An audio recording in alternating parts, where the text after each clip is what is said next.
안녕하세요. 동대문 종합사회복지관에서 특화사업팀을 이끌고 있는 박진주 사회복지사입니다.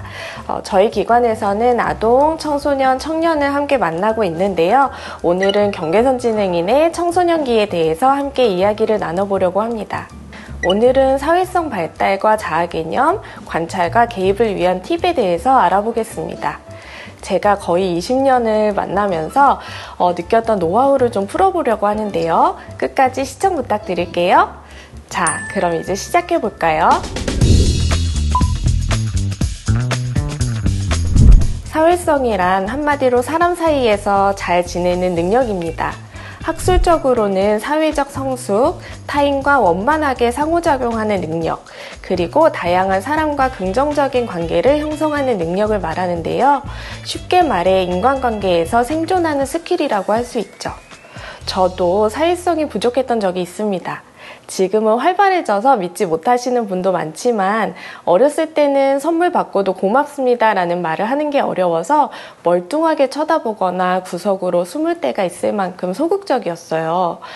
말하는 게 어려우니까 당연히 친구를 사귀는 것도 어려웠고요. 거절도 못하는 성격이었어요. 아마 초등학교 친구가 이 영상을 보면 저를 못 알아볼지도 몰라요. 사회성은 영역이 생각보다 많이 넓습니다. 종합심리검사에서는 사회성숙도 검사라는 것을 통해서 사회성을 평가하기도 하는데요. 여기서는 일상생활 수행 능력, 이동 능력, 일반 자조 능력, 의사소통 능력, 사회화, 직업 적응 능력 등 6가지를 사회성으로 봅니다. 참고로 드림멘토에서도 종합 적응 능력 진단검사라는 정서 사회성 심리검사를 통해서 사회성을 종합적으로 진단할 수 있다고 합니다. 실제 사례를 들어볼게요. 제가 부모님들을 상담해보면 처음 알게 되는 청소년들의 상당수가 친구가 한 명도 없어요 라거나 또래 친구가 없고 동생들이랑만 놀아요 라고 합니다. 친구가 없어서 집에서 휴대폰만 하고 있거나 하루 종일 게임만 하는 경우도 많아요. 친구를 사귀고 싶은데 마음대로 되지 않으니 엉뚱한 행동으로 관심을 끌기도 하고요. 친구들의 유혹에 쉽게 넘어가서 갑자기 비행행동을 하기도 합니다. 친구 관계에 실패하다 보면 학교 적응도 어려워서 중고등학생 때 학교를 중도 탈락하거나 따돌림에서 경험한 상처로 인해서 심리적인 어려움을 겪는 경우도 많아요. 고등학교를 졸업한 이후에는 친구가 없어서 집에서 은둔하게 되는 경우도 많고요. 친구가 없다는 건 앞으로 닥쳐올 위기를 나타내는 신호이기 때문에 반드시 개입이 필요합니다. 사회성이 중요한 또 다른 이유는 자립 때문인데요. 학교 선생님이나 상담사, 사회복지사들이 청소년의 성장을 돕는 궁극적인 목표는 스스로 살아갈 수 있는 힘, 바로 자립에 있다고 해도 과언이 아니에요. 경계선진흥인은 성인이 되었을 때 일을 해서 자립을 하고 싶어도 취업하거나 직장 생활을 유지하기가 매우 어려워요. 경계선진흥인의 취업은 이력서 작성이나 자격증 취득만으로는 되지 않습니다. 바리스타를 예를 들어 봤을 때 커피숍에서 일하기 위해서는 손님과 의사소통하는 능력, 친절한 태도, 청결, 매장을 관리하는 자조 능력과 커피 말고 다른 음료를 배워서 제조하는 직업 적응 능력, 함께 근무하는 사람들과 긍정적인 관계를 맺고 유지하는 능력 등이 필요합니다. 제 말에서 눈치채셨나요? 취직을 위해서 면접을 볼 때도 사회성이 좋은 사람이 가산점을 받고 취직하기도 하지만 취업하고 나서 직장에 오래 다니기 위해서도 사회성은 중요한 역할을 합니다. 회사에서는 인사만 잘해도 예쁨을 받잖아요. 우리 모두는 사람이라는 바다에서 수영하면서 살아갑니다. 사회성이란 이 바다에서 익사하지 않도록 돕는 생존 기술이에요.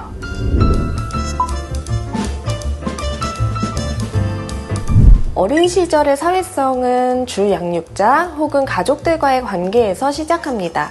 경계선진흥에 대해서 본인과 가족이 잘 이해하지 못하고 수용하지 못했을 때 여러 가지 갈등이 많이 나타나는데요. 사실 어떤 부분에선 되고 어떤 부분에서 잘 되지 않았을 때 수용하기 어려운 시기들이 많이 있어요. 가족 관계는 어떤지, 특히 가족 간의 갈등 해결은 어떻게 하고 있는지도 잠시 점검해 보시면 좋을 것 같아요. 사람은 누구나 유치원이나 학교에 다니기 시작하면서 교사나 친구와의 관계를 처음 맺기 시작하는데요. 이전에는 어른들이 환경을 만들어주면 누구든지 놀이가 가능하다가 또래 관계가 단단해지는 초등학교 3학년 시기부터는 어른들이 권유해도 친한 친구들끼리만 놀게 되는 경우가 많습니다. 1대1 관계에서 어려움이 있는 아이들은 상담센터에서 사회성 훈련을 받는 게 도움이 되지만 사회성은 결국 사람들 사이에서 배워야 하는 거라서 또래들과 어울릴 수 있는 자리를 만들어주는 게 매우 중요합니다. 어린 동생들이랑만 놀아요. 어른들하고만 대화하려고 해요. 라고 걱정하시는 분들도 많은데요. 어떤 연령대든 교류하는 사람이 지속적으로 있다는 게 더 중요합니다. 그리고 온라인보다 오프라인으로 사람을 만나는 게 더 중요해요. 1대1 관계가 잘 된다면 조금씩 사람 수를 늘려가면서 소속될 수 있는 곳을 찾아줘야 됩니다. 운동이나 학원, 동아리, 종교 뭐든지 좋아요. 학교에서는 우리 아이가 소외되지 않도록 밥을 같이 먹어주거나 팀 과제를 함께 해주는 친구를 만들어주면 좋고요. 운동을 좋아하는 아이라면 또래와 함께 할 수 있는 운동을 시키는 것도 좋은 방법입니다. 사실 아직까지는 경계선지능 청소년이 또래와 만날 수 있는 활동이 현장에 많지 않아서요. 그래서 전국 느린학습자 부모연대나 느린학습자 시민회, 함께하랑 같은 부모 모임에서 같은 지역에 있는 사람들을 만나보시는 것도 적극 추천합니다. 청결이나 대중교통 길찾기 등 일상생활 수행 능력은 혼자서 할 수 있도록 기회를 주고 반복하면서 배우는 게 중요합니다. 어렸을 때부터 루틴을 만들어주는 게 좋은데요. 예를 들어 학교 후에 언제는 간식을 먹고 놀다가 자기 전에 숙제를 하고 언제는 숙제부터 하고 간식을 먹으면 무엇을 우선순위로 해야 되는지 헷갈릴 수 있고 결국에는 힘든 것을 하지 않는 방향으로 흘러갑니다. 매일 해야 하고 중요한 일들은 같은 시간에 같은 순서로 할 수 있도록 지도하는 게 도움이 됩니다. 이미 많은 실패와 상처로 무기력한 아이들이 있다면 자신의 외모를 가꾸게 하거나 아이가 소중하게 여기는 것, 예를 들면 다이어리 같은 것을 꾸미게 하거나 운동처럼 일부러라도 몸을 움직이게 하는 것도 도움이 돼요. 몸과 마음은 서로 연결되어 있거든요. 그 외에도 인지적 어려움이나 피해의식 등으로 사회성의 어려움을 겪는 청소년들이 많으실 거예요. 노력해봤는데 다 안 되더라고요 하시는 분들도 정말 많습니다. 경계선지능 청소년도 그 가족들도 좋은 경험보다는 좋지 않은 경험을 할 때가 많아서 시간이 흐를수록 심리적인 상처가 깊어지시는 분들도 정말 많아요. 사람마다 원인이나 상황이 다르기 때문에 혼자서 고민하시기보다는 여러 전문가들의 도움을 받으면 좋을 것 같습니다. 사회성은 우리에게 심리사회적인 방패예요. 친구 한 명이나 나를 아껴주는 사람이 한 명이라도 있으면 학교 폭력 같은 위기나 우울감에서 보호를 받을 확률이 높아지거든요. 어렸을 때 사랑받았던 기억이 평생 마음에 남아서 살아가는 원동력이 되는 것처럼요. 그런데 이 사회성의 뿌리에는 나 자신을 어떻게 인식하느냐는 자아 개념이 연결되어 있습니다.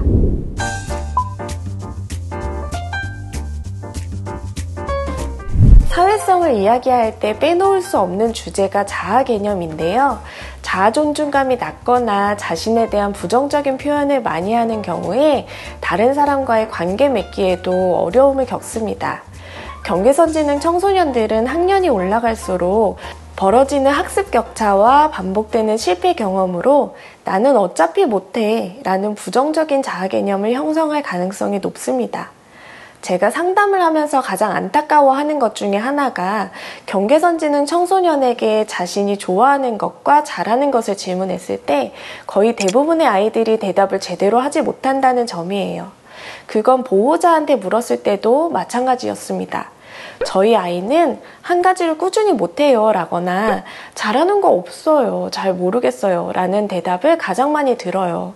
보통 7살쯤 됐을 때 보드게임 같은 놀이나 학습에서 내가 제일 잘해야 되고 항상 이겨야 되는 시기가 오는데요.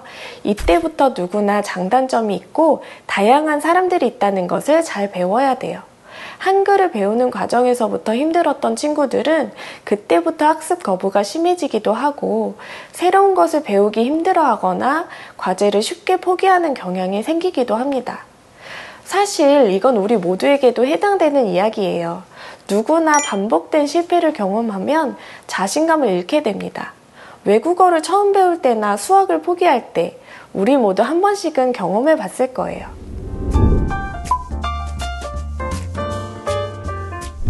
한 가지라도 좋아하거나 잘하는 것을 찾아서 3개월에서 6개월 정도 꾸준히 해볼 수 있게 도와주세요. 운동을 하는 것도 좋고요.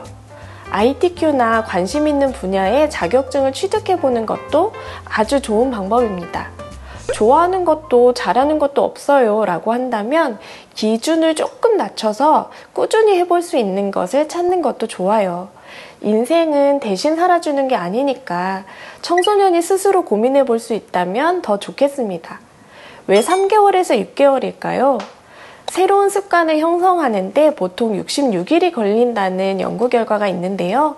경계선지능 아이들은 짧게, 더 빈번하게, 더 쉽게 3배 정도는 지원을 해주어야 도움이 되더라고요.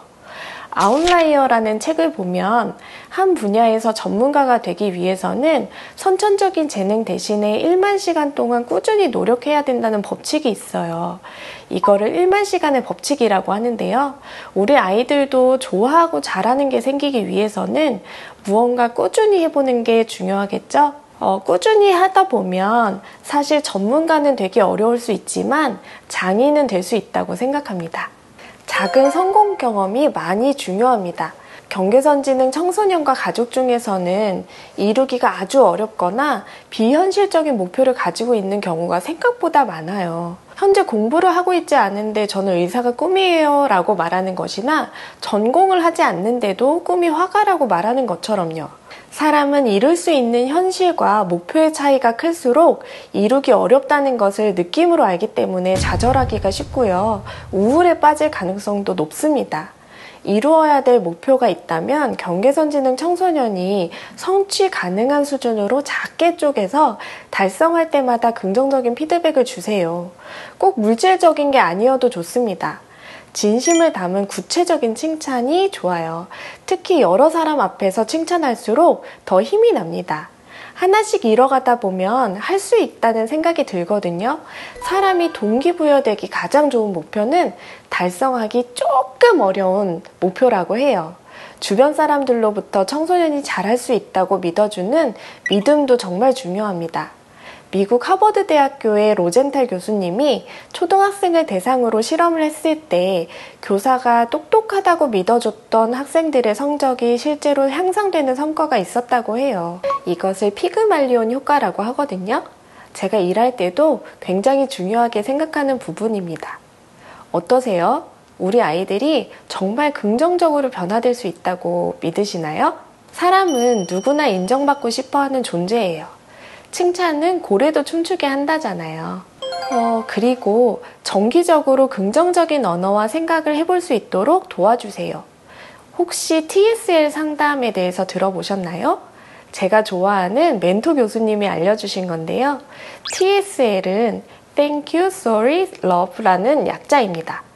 비밀 일기장에 적는 것도 좋고요. 경계선지능 아이들은 워낙 쓰는 걸 싫어하니까 속 깊은 대화가 가능하다면 말로 해보는 것도 좋아요. 쉽게 말하면 감사일기 같은 건데 매일 한 가지씩 생각해 보도록 하는 거예요. 긍정적인 언어와 생각을 해볼 수 있도록 돕는 방법이 정말 효과가 좋습니다. 저는 TSL과 비슷한 내용으로 집에 가훈처럼 문구가 걸려 있었던 적이 있는데요. 매일매일 읽다 보니까 지금도 마음에 새겨져서 긍정적인 생각을 늘 많이 하는 편이에요. 또 다른 방법으로 자원봉사 활동도 추천합니다. 경계선지능 청소년이 혼자 봉사활동하기는 어려울 수 있지만 가족과 함께라거나 또래와 함께라면 가능할 거예요. 저희 복지관에서는 어버이날 어르신을 찾아가서 인사를 한다던가 플로깅을 한다던가 공익 캠페인 같은 것을 했던 적이 있어요. 다른 사람을 도울 수 있고 내가 사회에 기여할 수 있다는 경험이 청소년들의 자아존중감을 높이는 데 큰 도움이 됩니다.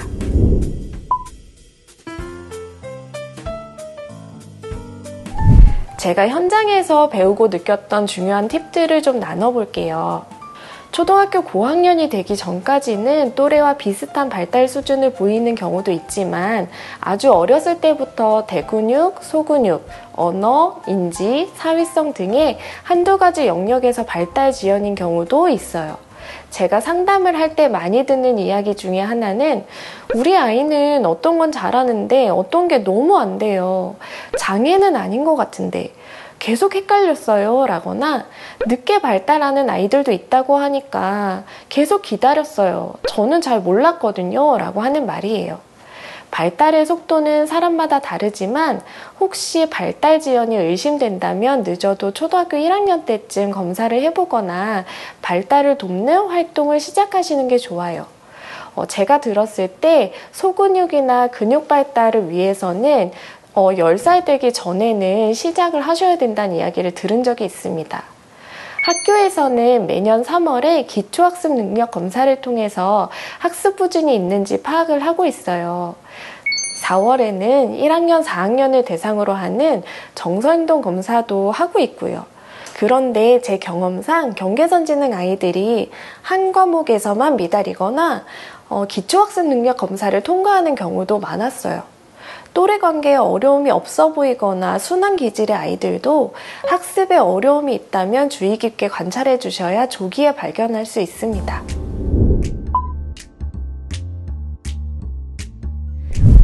저는 보호자도 청소년도 경계선지능임을 수용하는 것은 중요하다고 생각해요. 일반적인 사람들도 자신의 장단점에 대해서 이해하고 있는 것처럼요. 자신에 대해서 잘 아는 것은 다중지능 이론에서 자기이해지능이나 메타인지로 설명하기도 합니다. 청소년이 자라오면서 어렵거나 불편한 점이 분명히 있었을 거고 스스로 장애인이 아니라는 것 정도는 충분히 알고 있을 거예요. 어려운 점은 청소년과 허심탄회하게 이야기할 수 있는가라는 부분인 것 같아요. 그런데 우리가 말하고 싶은 건요, 경계선지능이라는 낙인이 아니라 그럼에도 불구하고 우리가 사회에 잘 적응해서 살아갈 수 있다는 가능성이잖아요. 솔직하게 진심으로 전하면 어렵지 않습니다. 경계선지능 청소년은 여러 가지 영역에서 어려움을 겪기 시작하는 시기면서 문제의 심각성이 커지는 경우가 많아서 다양한 전문가의 도움이 필요합니다. 제가 만났던 경계선지능 청소년 중에 한 아이가 초등학교 때까지는 학교에 결석 없이 잘 가는 게 장점이었는데 중학생이 되면서 점차 결석이 많아져서 유급이 될 뻔한 적이 있어요. 상담을 할 때는 담임선생님도 너무 좋고 학교도 너무 좋다고 했는데 결국은 알아보니까 친구가 없어서 학교 적응이 어려웠더라고요. ADHD나 틱을 진단받아서 약물 치료를 계속 하긴 했지만 충동 조절이 잘 되지 않아서 가족 갈등도 큰 상태였고요. 또래와 있을 때도 갑자기 화를 내거나 하는 행동 때문에 관계를 유지하기가 어려웠어요. 사실 제가 아는 사례 중에는 이것보다 아주 심각한 어려움에 처해 있는 경우도 많습니다. 이런 아이들을 우리가 어떻게 도와줘야 될까요? 바로 팀 어프로치, 즉 동반자가 필요해요. 교사나 상담사, 사회복지사, 보호자, 어떤 경우에는 의사까지도 함께 해결 방법을 의논해가면서 청소년이 적응을 잘할 수 있도록 돕는 과정이 필요합니다. 학교에서는 학생 맞춤 통합 지원이라고 부르기도 하고요. 사회복지사들은 사례관리라고 부르기도 해요. 어떤 형태든지 다양한 장면에서의 관찰이 필요하고 같은 기준을 가지고 여러 사람이 도움을 주어야 경계선지능 청소년들의 복잡하게 얽힌 어려움을 하나씩 풀어갈 수 있습니다.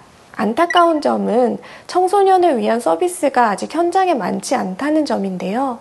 초등학생과 성인기 경계선지능인을 위한 서비스는 늘어나고 있지만 정작 중고등학생을 위한 프로그램은 턱없이 부족합니다. 그래서 학교, 종합사회복지관, 지역아동센터, 상담센터, 평생교육센터 등 도움을 줄 수 있는 곳을 최대한 많이 알아보고 연계하는 것이 중요합니다. 일시적인 개입에 그치지 않고 생애 주기를 따라가면서 어려움은 없는지 살펴봐 준다면 경계선지능 청소년들이 사회에 적응하는 데 큰 도움이 될 거예요. 오늘은 경계선지능 청소년의 사회성 발달과 자아 개념, 관찰과 개입을 위한 팁까지 알아봤습니다. 어땠나요? 도움이 되셨나요? 혹시 우리 아이 얘기 같아요 라고 느끼신 분이 있다면 여러분은 혼자가 아니라는 걸 기억해 주세요. 전국에 여러분과 같은 고민을 하는 부모님들이 많이 계세요. 다음 화에서는 경계선지능 청소년의 사회 적응과 심리 정서에 대해서 조금 더 자세히 다루도록 하겠습니다. 특히 실제 사례를 통한 해결 방안과 구체적인 도움기관에 대한 정보도 함께 드릴 예정이니까 많은 시청 부탁드릴게요. 여러분의 관심과 지원이 사각지대 경계선지능인을 돕는 데 큰 힘이 됩니다. 함께 해주셔서 감사합니다. 다음 영상에서 만나요.